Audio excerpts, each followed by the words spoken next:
Señor, tú que brillas en las tinieblas, danos tu luz.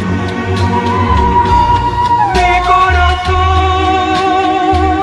está sangrando, me siento lejos, lejos de ti. Hola amigos, ya estamos en nuestra cuarta semana de camino hacia la Pascua. El ciego de nacimiento que hoy meditamos es un relato bien dramatizado y quizás por eso comunica con claridad las enseñanzas que nos quiere transmitir: el amor liberador de Jesús y la importancia de la fe en las personas para poder iluminar, sentir la experiencia amorosa de un Dios Padre que desde la semana pasada estamos meditando. El Dios Padre, el Dios de la vida, en un proceso que va desde el silencio y el aislamiento producido por el miedo de la enfermedad a la sorpresa de los vecinos. Dudan que sea el mismo ciego que antes veían pedir, a su falta de ceguera, que va también desde la opresión religiosa y la soledad consecuente a la libertad de la fe en quien ha roto su suerte fatal, que va de la exclusión culpabilizadora atribuida al estigma social del pecado, al descubrimiento del amor liberador de Jesús en todo este recorrido. El ciego lleva adelante un camino catecumenal donde al Hijo a dura dirección queda uno de los personajes, tienen ante este hecho liberador, y el texto nos muestra algo propio del Evangelio de Juan: el contraste entre las personas abiertas a la búsqueda de la luz que hay, a la aceptación de Jesús, y quienes, convencidos de conocerlo todo acerca de Dios por su situación de intérprete autorizado de la ley, están incapacitados para superar su estado de ceguera permanente y poder reconocer a Dios en la debilidad humana de las personas. El texto sugiere todo lo que el ciego tuvo que pasar para creer en el Hijo del Hombre. Superar todo aquello que niega lo humano. Creemos en muchos dioses: el dinero, el honor, la suerte, el aleatorio poder de distribución de los mercados, en lo que sea, pero no creemos en las personas, en el ser humano. Y en el ser humano se ha encarnado Dios, y es ahí donde lo encontramos. No conocemos ni confiamos en Dios si no nos fiamos en el ser humano. Y eso es lo que hace el ciego cuando, fracasando el intento de coacción sobre todos los interrogados, las autoridades van de nuevo al ciego y esperan obtener de él una confirmación de que Jesús es un pecador. Pero él, sin entrar en discusiones doctrinales, responde desde su confianza, desde su experiencia total en quien le ha curado. Si es un pecador, no lo sé, dirá. Solo sé que yo era ciego y ahora veo. Una primera lectura que tomamos el primer libro de Samuel, en el capítulo 16, que no cuenta para los hombres, es lo que cuenta para Dios. Dios ve el corazón, mientras que los hombres, los seres humanos, vemos solamente la apariencia. Aquí se nos relata la unción de David, Es un relato que quiere ofrecernos el fracaso de la monarquía de Saúl y el ascenso desde lo más humilde de David al trono. Sabemos que esta historia está idealizada hasta el máximo por los autores de la escuela que han querido ensalzar a David como rey justo e incluso comprometer a Dios con un sistema de gobierno al que el profeta Samuel se oponía con todas sus fuerzas. Lo que puede haber de leyenda en todo esto tiene de positivo el origen humilde y sencillo, que por la libre elección llega a servir a Dios en su proyecto sobre el pueblo. Y debería ser patético que los criterios morales de la escuela deuteronomista que redacta todo esto eran mucho más éticos y morales que la realidad histórica dura de cómo David subió al trono. En todo caso, la significación teológica del relato no deja lugar a dudas. Dios elige a David porque es el más pequeño, el menos interesante, el que menos intereses tiene por todo esto, aunque la historia real de David y de su subida al trono en el libro de Samuel sea mucho menos limpia y clara. La historia de Israel es tan escabrosa como toda la historia de los pueblos circundantes.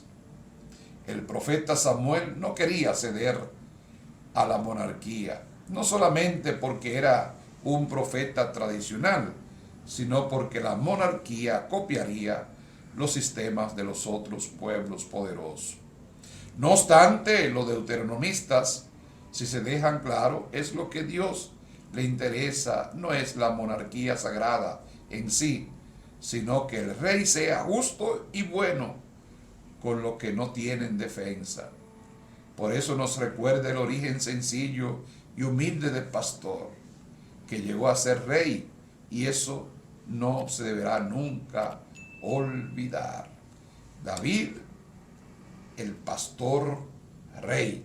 Una segunda lectura que escuchamos de la carta de Pablo a los Efesios en el capítulo 5 del 8 al 14.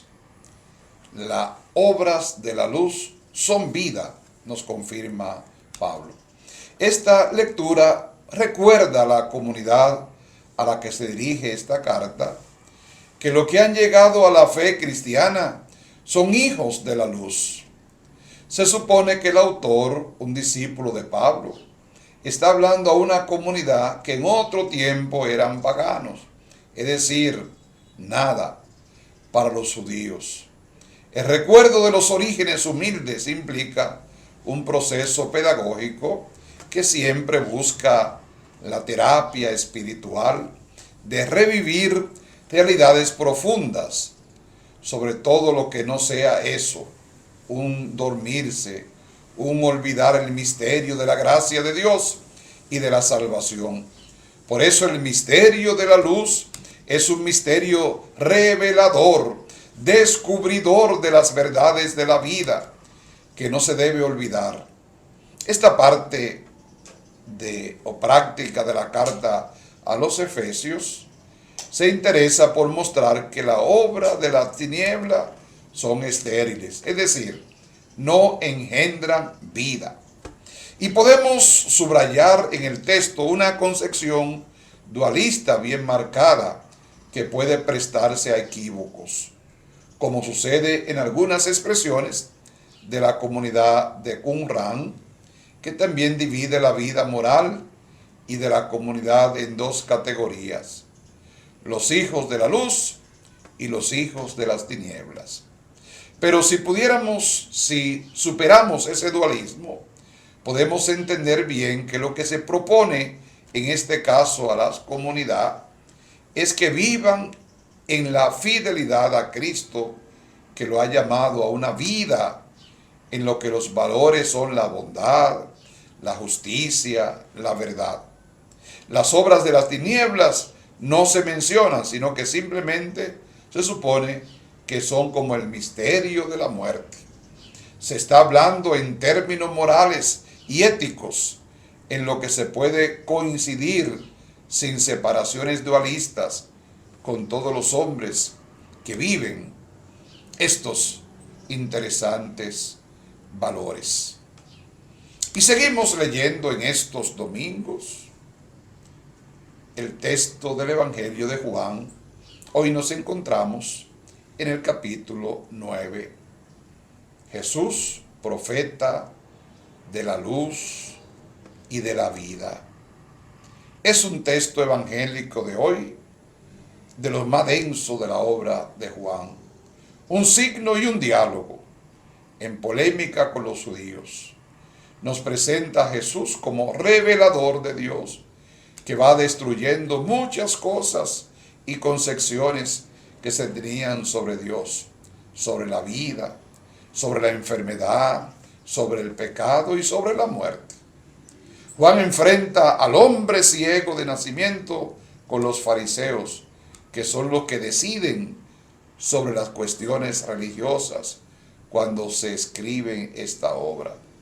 El ciego de nacimiento, en la mentalidad de un judaísmo teológico inaceptable, debía tener una culpabilidad bien personal, bien heredada de sus padres o antepasados. Los simbolismos con lo que está compuesto el relato, el barro de la tierra, la saliva, el sábado, el envío a la piscina de Siloé, nos muestran a un Jesús que domina la situación en nombre de Dios para dar luz, en definitiva, para dar vida y darnos, para mostrarse como la luz del mundo. Se dice con razón que este es un relato bautismal de la comunidad joánica, una especie de catequesis para los que habían de ser bautizados, en un proceso que le debía enseñar cómo recibir y vivir la luz de la fe, que le llevaría necesariamente a enfrentarse con el misterio de las tinieblas, de lo que no aceptan a Jesucristo. El hombre ciego que llega a ver, que al principio no sabe quién es Jesús, poco a poco va descubriendo lo que Jesús le ha dado, y los fariseos le quieren arrebatar. Así es el centro de la polémica. Este pobre hombre que ha venido ciego al mundo tiene que elegir entre la religión de vida, de luz, de la felicidad, o una religión de muerte. La que le proponen los fariseos, o la que le duele más que el hombre haya sido liberado el sábado, que el que pueda asomarse a la luz de la vida. Se dice que es el debate de la comunidad joánica procedente del judaísmo, que ha aceptado a Jesús como el Mesías, frente al judaísmo de la sinagoga. La actualización, sin embargo, de este tema nos muestra que mientras la religión no sea humana, comprensiva, iluminadora, misericordiosa, entrañable y restauradora, no tiene futuro en la humanidad, porque el Dios de Jesús representa todo eso. Y eso es lo que ha venido a traer Jesús al corazón de la religión de su pueblo. El hombre debe ir a lavarse a la piscina del enviado, pero el enviado es el mismo Jesús. Podemos decir que aquel hombre no es curado, salvado por la saliva y el barro, sino por lavarse, sumergirse en el misterio de la vida del Señor. Es un juego de imágenes, al parecer, llenas de sentido. De ahí su significado bautismal originario. Los vecinos, los parientes, los que le conocían en su ceguera y en su pobreza, se asombran de aquel acontecimiento. Ha sucedido algo maravilloso, porque lo que viene de Dios no es comprendido más que por la fe. Los hombres y las mujeres y el mundo tenemos unos criterios demasiado cosificados para entender su manera de actuar. Toda aquella gente no podía comprender lo que se necesitan otros ojos distintos para mirar a lo que ha sucedido. Para ello solo existe una respuesta: Jesús, que significa Salvador y que es el enviado, ha logrado lo que parecía imposible para los hombres. ¿Dónde está ese?, le preguntan las autoridades, y responde el hombre: no lo sé. Nosotros vemos aquí algo más que una respuesta inocua. Aquel hombre ha comenzado a experimentar la salvación que Dios traía por Jesús, pero no puede decir quién es Él. Para los que solo pretenden verlo con los ojos humanos. Aquel hombre no puede decir dónde está Jesús, porque en el interrogatorio solo existe un interés lejano de lo que auténticamente salvador. Por eso no puede responder a los intereses más intencionados o malintencionados. El interrogatorio se hace más denso hasta arrancar desde aquel hombre todo temor para confesar el misterio de la salvación más que otra cosa. El evangelista quiere apuntar todo para contraponer a Jesús y la ley. No se trata de contraponer a Jesús y a Moisés, aunque puede parecerlo, porque tras la figura de Moisés como auténtico y único revelador de la ley de Dios, los hombres quieren ocultar sus criterios religiosamente antihumanos. Ellos son discípulos de Moisés, pero ¿de qué les sirve si la ley fue dada para encontrar a Dios y la interpretación de la ley para facilitar el acercamiento? En el judaísmo sucede todo lo contrario. La ley separa a los hombres de Dios. Es esto lo que ahora se quiere poner en evidencia. Los fariseos, todos los hombres que podemos ser egoístas, interponemos ante Dios y nosotros la ley, la tradición, los prejuicios de lo santo y lo sagrado, como si fuera voluntad de Dios, aunque no lo sea. Y por eso Dios queda lejano y nosotros nos hacemos dueños de nosotros mismos, fáciles para lo que nos interesa. La ley puede ser el engaño de nuestra vida y con ella queremos comprar a Dios, lo que no sabemos hacer con corazón desprendido. Este es el pecado del judaísmo y sigue siendo el pecado de nuestro mundo religioso. Jesús viene para dar luz, para iluminar la ley, para hacer posible una ley de libertad en el encuentro con Dios, y esto pone de claro nuestro pecado. Cuando Jesús oye que aquel hombre ha sido rechazado por el mundo religioso de su entorno, sale de su encuentro y el hombre se entrega completamente a él. Es Dios mismo, un hombre entre los hombres, quien ha salido a su encuentro y quien le ha abierto los ojos de su vida para que pueda sentirse libre. En este Dios, en Jesús, cree el ciego. Es su Señor. En el ciego de nacimiento están todos los hombres sumergidos en las tinieblas hasta que Cristo trae el conocimiento que ilumina. Es la experiencia verdadera de las falsas seguridades de los judíos y del mundo. Pero otros, sin embargo, se encierran y se afirman en lo que cree y que le va bien, y por eso permanecen en su ceguera. Es un juicio para el mundo, no porque Jesús venga a condenarlo, sino porque los hombres quieren permanecer en su hacer y en su vivir sin esperanza. Su pecado permanece. Es esto lo que quiere decir Juan para el judaísmo de entonces y para el mundo religioso de siempre. Que el Señor Jesús despierte nuestra fe aletargada. Que el Señor Jesús nos libere de todas nuestras cegueras. Que el Señor Jesús nos dé la misma fe del gran santo que hoy celebramos, San José, el esposo de María y el padre adoptivo de Jesús. De ese hombre fiel, de ese hombre que supo ver cuando el Señor se le mostraba, que supo descubrir, que supo cuidar sus dos tesoros, María y Jesús. Que nosotros seamos fieles al Señor como lo fue este gran personaje de la historia, San José, esposo de María, Virgen y Padre de Jesús. Feliz semana para todos. Señor, tú que brillas en las tinieblas, danos tu luz. Mi corazón